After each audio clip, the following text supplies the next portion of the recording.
When 15-year-old Sebastian Rogers went missing from his home in Hendersonville in Tennessee, I feel that suspicion fell straight on his mother, Katie Proudfoot, and her husband, Chris Proudfoot.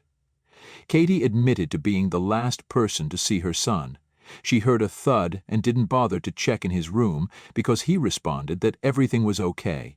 Chris was hours away at work, and there is apparently footage to prove it. Fingers were being pointed at the Proudfoots, especially after rumors started swirling about how Chris treated his stepson. Neighbors claimed that Chris would call Sebastian awful names and once saw him spraying Sebastian with water. So terrible to hear. Then we heard about beatings with a belt. Chris Proudfoot said it only happened once, but then he told stories to prove it wasn't just once. It definitely occurred more than once. There are allegedly 5 CPS reports on Chris, even though his mother, Kathy Bowersox, denies it.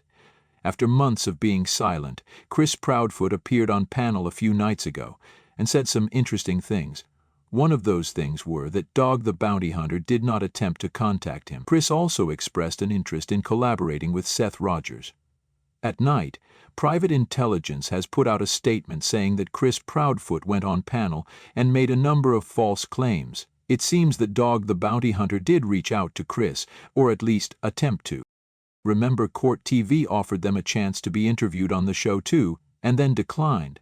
Anyway, At Night went on to say they will not offer assistance to individuals who are central figures in an ongoing criminal investigation, including Mrs. Katie Proudfoot, her husband Christopher Proudfoot, or their associates.